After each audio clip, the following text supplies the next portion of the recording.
കൊണ്ടലിൻ്റെ fan theory എനിക്കിത് കണ്ടപ്പോൾ ഇതിനകത്ത് തുടക്കത്തിന് ഒരു ഡയലോഗ് പറയുന്നുണ്ട്. മര്യാദയ്ക്ക് ദുബായിൽ പണിയെടുത്തുകൊണ്ടിരുന്ന ചെക്കൻ അവൻ തിരിച്ചു വന്ന് ഇവിടുത്തെ ബിസിനസ് തുടങ്ങിയപ്പോൾ അടിയും പിടിയൊക്കെ ആയി എന്ന് പറയുന്നുണ്ട്.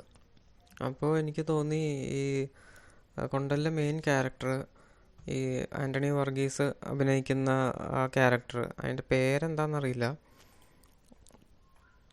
ആ ക്യാരക്ടർ അങ്കമാലി ഡയറീസിലെ പെപ്പെ തന്നെയാണ് ഈ ക്യാരക്ടർ. പേര് മാറിയെന്ന് മാത്രമേ ഉള്ളൂ. ഈ സെയിം ആൾ തന്നെയാണ്. പുള്ളി ദുബായിൽ പോയി ഈ കല്യാണം കഴിച്ച് അവിടെ വെച്ച് അവരുടെ ഫാമിലി ലൈഫ് ഫെയിലിയർ ആവും. അവിടെ ബിസിനസ്സൊന്നും ശരിയാവുന്നില്ല. അയാൾ അവസാനം തിരിച്ച് നാട്ടിലേക്ക് തന്നെ വരും. നാട്ടിൽ വന്നിട്ട് പിന്നെ പുള്ളി എന്ത് വൃത്തികെട്ട ഇമേജ് ആയാലും കുഴപ്പമില്ല.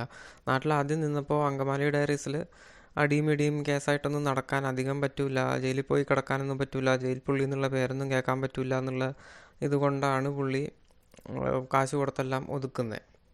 ആ ഒരു വക്കീലിടയ്ക്കൊരു ഐഡിയ പറയും, മറ്റേ ഏതോ ഒരുത്തനെ കൊന്നിട്ടാണ് ഇവിടെ മറ്റേ യൂക്ലാമ്പ് രാജനും മറ്റേ പുള്ളിയും വരുന്നത്, അപ്പം നിങ്ങൾക്കും ഇതുപോലെയൊക്കെ തന്നെ ചെയ്തുകൂടെ എന്നുള്ളൊരു രീതിയിൽ ചോദിക്കും. അപ്പോൾ ആദ്യം പുള്ളിക്ക് പറ്റൂല.